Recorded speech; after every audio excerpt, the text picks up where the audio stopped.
We want to convert this expression into a single number in complex exponential form. This part of this expression consists of three complex numbers, all of which are in rectangular form.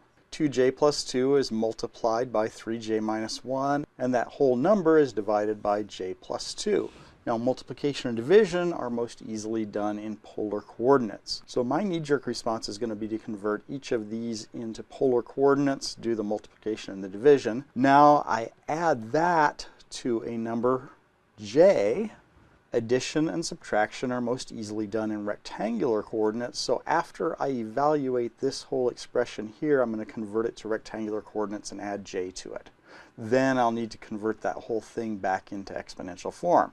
So the individual components, 2j plus 2 converted to polar form is the square root of the real part squared plus the imaginary part squared.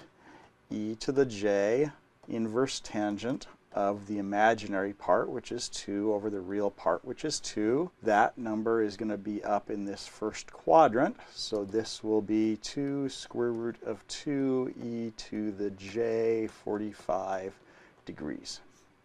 Now I'll convert the number 3j minus 1 to polar form, so it's got a magnitude of the real part squared is negative 1 squared plus the imaginary part squared is 3 squared. E to the j, it's got an angle of arctan of 3 over negative 1. If I check the quadrant on this number, the real part is negative 1, the imaginary part is 3, so I'm going to be over here in the second quadrant. So if I simplify this, this becomes the square root of 10 times e to the j 108.4 degrees. Now let's go ahead and do j plus 2. So in polar form, j plus 2 is going to become the square root of 1 squared, the imaginary part, plus 2 squared, the real part squared, e to the j inverse tangent of the imaginary part is 1, the real part is 2. That number is going to be in the first quadrant, so this will become square root of 5 e to the j 26.6 degrees.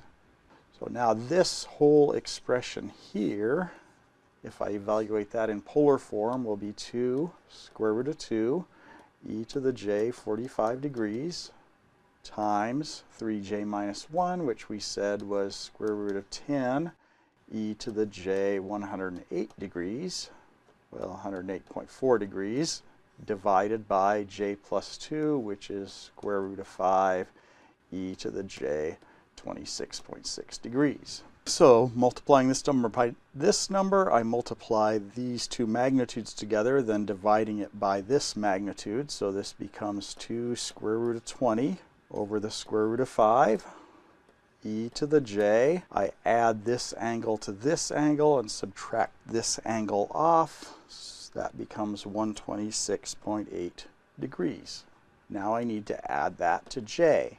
That's going to be most easily done in rectangular coordinates, so I'm going to take this and convert it back to rectangular coordinates. Just as a quick review, if I have a set of real and imaginary axes here, and if I have a number in polar form which has a magnitude of a, distance from the origin, and a phase angle theta, the real part of this is going to be magnitude of a cosine of theta, and the imaginary part will be magnitude of a times the sine of theta.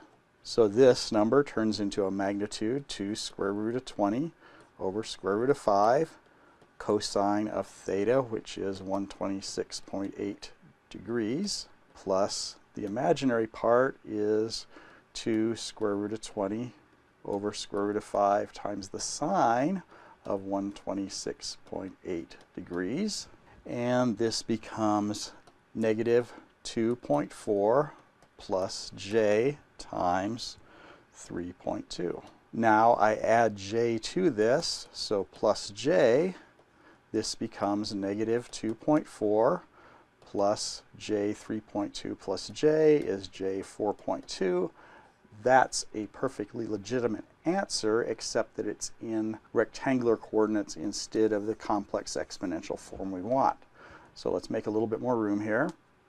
So converting this number to polar form, the magnitude's going to be the square root of the real part squared, which is minus 2.4 squared, plus the imaginary part, which is 4.2 squared, e to the j inverse tangent of 4.2, which is the imaginary part, over negative 2.4, which is the real part. If I simplify that, that becomes 4.84 e to the j 120 degrees. And there is my final answer.